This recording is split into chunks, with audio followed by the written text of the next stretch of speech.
कहते हैं अगर आप सफ़ेद बाल तोड़ते हैं तो और ज़्यादा निकलते हैं। यह मिथ है या सच्चाई इसका तो नहीं पता, लेकिन एक बात 100% दुरुस्त है कि अगर आपने अभी से अपने प्रीमेच्योर ग्रे हेयर्स का इलाज ना किया तो एक दिन सब बालों ने सफ़ेद हो जाना है। सो आप भी अगर केमिकल वाले कलर से तंग आ चुके हैं और चाहते हैं कि सफ़ेद बाल कुदरती तरीके से हमेशा के लिए काले हो जाएं, तो फिर आज मैं आपके लिए लाई हूँ एक सदियों पुराना आजमुदा नुस्खा जिसमें सिर्फ कुदरती अज्जा का कमाल है। कोई केमिकल, कोई साइड इफेक्ट नहीं, सिर्फ खालिस कुदरती इलाज। तो वीडियो को शुरू करते हैं। अस्सलाम वालेकुम। दुआ करती हूँ दुनिया के जिस कोने से देख रहे हैं खुश हों, खैरियत से हों और मज़े में हों। तो ये एक बहुत पुराना नुस्खा है जो ना सिर्फ आपके बालों को काला करेगा बल्कि उन्हें मजबूत, घना और चमकदार भी बनाएगा।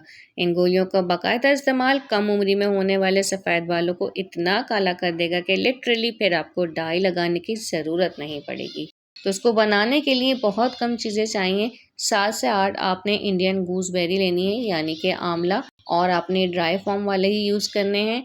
और 2 बड़ी स्टिक आपने सिकाकाई की इस्तेमाल करनी है और उनको भी छोटे छोटे पीसेस में तोड़ लेना है। और लास्ट में जो चीज़ इसमें जा रही है ये है रतन जौन।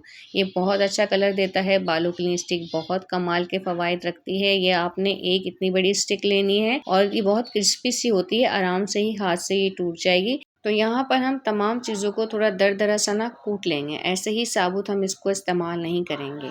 आंवला की इस नेचुरल रेमेडी में बहुत ताकत छुपी है। आंवला एक बहुत पावरफुल इंग्रेडिएंट्स है सफ़ेद बालों के लिए। कम उम्री में हैं आप, या आप टीनेज हैं, या फिर आपके बच्चों के बाल बहुत तेज़ी से सफ़ेदी की तरफ जा रहे हैं, तो ये नेचुरल रेमेडी इस चीज़ को कंट्रोल करने की पावर रखती है। बस शर्त ये होगी कि आपने रेगुलर इस्तेमाल करना होगा और लग कर फुल कॉन्फिडेंस के साथ लगाना होगा कि हाँ ये हमें फ़ायदा देगी। तमाम चीज़ों को हमने कूट लिया, तमाम जो बीज थे वो हमने रिमूव कर दिए और साफ़ सुथरा पीने वाला तकरीबन 2 गिलास पानी इसके अंदर हमने ऐड कर दिया। पानी डाला नहीं और कलर ब्लैक होना शुरू हो गया। लेकिन अभी इस प्रोसेस को हमने और ज़्यादा बेहतरीन बनाना है, तो अभी हम इसको पूरी रात के लिए कवर करके रख देंगे ताकि तमाम चीज़ें अच्छे से पानी के साथ घुल मिल जाएँ, उनके एक्सट्रैक्ट्स निकल कर आ जाएँ और हमारे सफ़ेद बालों के लिए एक सुपर किस्म की डोज़ तैयार हो जाए। तो कुछ बीज तो हमने पहले निकाल लिए थे, अभी हमने इसे रात भर डिप करके रखा, तो बाकी के जितने भी बीज थे वो सारे फूल कर बाहर आ गए हैं। तो एहतियात के साथ आपने अच्छी तरह से इन चीज़ों को इस तरह से रब करते हुए जितने भी बीज हैं ना वो सब निकाल लेने हैं। बीज का इस रेमेडी में कोई इस्तेमाल नहीं है। बीज निकालने के बाद हम क्या करेंगे कि इसको एक पैन में शिफ्ट कर रहे हैं और फिर इसको हमने हल्का सा ना पकाना है। देखें पकाने से फ़ायदा क्या होगा, ये कलर काफ़ी टाइम चलेगा, बार बार आपको बनाना नहीं पड़ेगा और बहुत ज़्यादा नहीं पकाना है, ना ही इसका आपने ये वाला पानी सुखाना है। आपने सिर्फ इसे 1 से 2 बॉयल देने हैं और यहाँ पर आप देख रहे होंगे कि जैसे ही बॉयल होने लगा इसके ऊपर वाइट से झाग आने लग गए। ये सारे झाग आपने रिमूव आउट कर लेने हैं। सिर्फ एक बार की ये मेहनत है आपकी और काफ़ी टाइम ये चीज़ जो है ना आपकी चल जाएगी। बार बार आपको बनानी नहीं पड़ेगी, एक ही बार आपने इसको तैयार करना होगा। बिल्कुल क्रिस्टल फ्री आपने ये वाटर कर लेना है। सारे झाग आप इसमें से हटा देंगे। 1 से 2 बॉयल देके आपने फ्लेम को ऑफ करना है। पानी सुखाना हमारा इसमें मकसद नहीं है, बस तमाम जो कच्ची चीज़ें हैं असल मकसद ये था कि वो पक जाएँ ताकि लंबे टाइम तक के लिए स्टोर हो सकें, जल्दी ख़राब ना हो। अब ये जो डिटॉक्शन तैयार हुआ है ना, ये आपके सफ़ेद बालों को लेकर बहुत बड़ा रोल प्ले करेगा और इसको इस्तेमाल करने का मेथड भी बहुत स्पेशल है। अभी ये थोड़ा सा गर्म है इसलिए इसको ठंडा होने के लिए साइड में रख रही हूँ। और लास्ट में हमारे पास ये जो पेस्ट बचा है ये बहुत ही कारआमद चीज़ है आपके वाइट हेयर्स के लिए, तो इसको आपने डिस्कार्ड नहीं करना है। इससे हम एक ऐसा हेयर कलर मास्क बनाएंगे जो बाल लंबे, घने और मजबूत करने के साथ साथ जड़ों से ब्लैक बालों की ग्रोथ भी करेगा।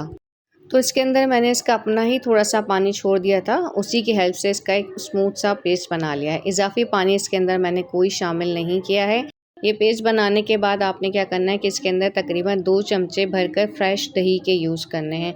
तो इस हेयर मास्क में दही क्या काम करे, अगर आपके बाल बहुत ज़्यादा ड्राई हैं, डल हैं, बेरौनक हैं, उनमें कोई चमक नहीं है और 2 मुंह के हो रहे हैं, तो ये जो योगर्ट है ये आपके बालों को बहुत ज़्यादा सॉफ्ट, सिल्की और सपल कर देगा। बाल बहुत हेल्दी हो जाएंगे और रूट से नरम व मुलायम बन जाएंगे। इस मास्क को आपने हफ्ते में एक बार सिर्फ बालों की रूट्स में लगाना है। ये परमानेंटली आपके प्री मैच्योर ग्रे हेयर्स को ब्लैक कर देगा। आप आराम से ये बच्चों के भी लगा सकते हैं, बिल्कुल सेफ है।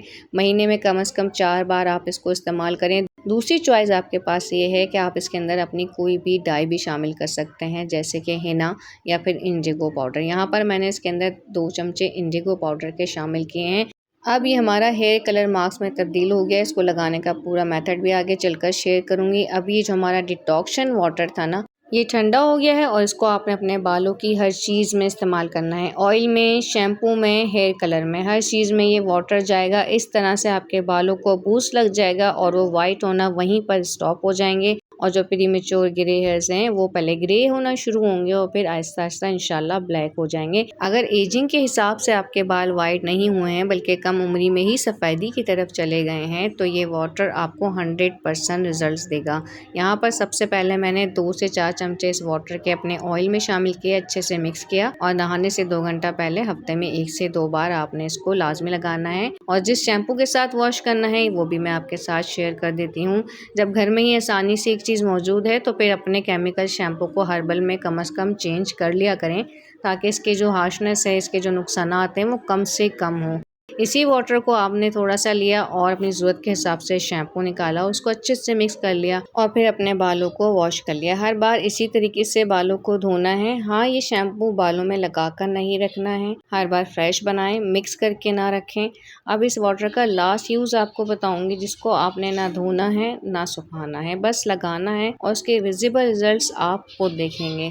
यहाँ पर आपके पास कोई भी बॉटल है प्लास्टिक की या फिर कोई आपके पास जार है, उसमें आपने इस पानी को ना स्टोर कर लेना है, उसको आपने फ्रिज में रखना है। यूज़ किस तरह से होगा चलें वो भी यहाँ पर देख लेते हैं। डेली आपको जब भी टाइम मिले आपने अपने वाइट हेयर की रूट्स में इसको इस तरह से लगा लेना है। कॉटन से लगा लें, स्प्रे बॉटल यूज़ कर लें और अपने बच्चों की भी लगाएं, बड़ों की भी लगाएं और ख़ुद अपने भी लगाएं। इसको आपने ना धोना है ना सुखाना है, सिंपल आपने हल्का फुल्का सा इसको बालों की रूट्स में लगाना है और फिर इसी तरह से अपने बालों को बैंड कर लेना है। इवन ये कि अगर आपकी पोनी वगैरह बनी हुई है, आपने ब्रेड बनाई हुई है या हेयर डो है तो आप ऊपर से इसकी एप्लीकेशन सिर्फ जड़ों में कर लें, बस ये खुद ही सूख जाएगा, बहुत ज़्यादा लगाने की ज़रूरत भी नहीं। ये आपके बालों को ब्लैक की तरफ लेकर जाएगा। अब यहाँ पर मैं लगाने लगी हूँ हेयर मास्क। इसमें मैंने इंडिगो शामिल करके डाई में तैयार कर लिया था। एक बात का जानना ज़रूरी है, अगर आप मुस्तकिल बाजारी का रस लगाते हैं इसकी वजह से एलर्जी रहने लगी, बाल बहुत ड्राई हो गए हैं, तो इस चीज़ का साइन है कि आपकी स्कैल्प इस कलर के खिलाफ खड़ी हो गई है, मज़ाहमत कर रही है और ये आपको मज़ीद नहीं लगाना चाहिए।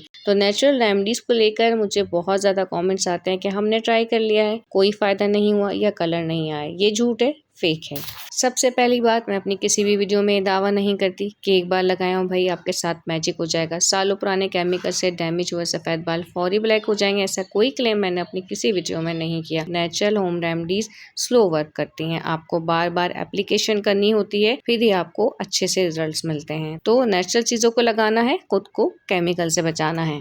तो उसको हफ्ते में एक बार लगाएंगे और 2 घंटे के बाद वॉश कर लेंगे। अगर ये रेमेडी पसंद आई हो तो दिल से वीडियो को लाइक कीजिएगा, अपने फ्रेंड्स एंड फैमिली के साथ शेयर कीजिएगा ताकि वो भी फ़ायदा उठा सकें। और हाँ, चैनल को सब्सक्राइब करते जाइएगा क्योंकि मैं लाती हूँ ऐसे ही आजमूदा और कुदरती नुस्खे सिर्फ आपके लिए। इजाज़त दीजिए, अल्लाह हाफ़िज़।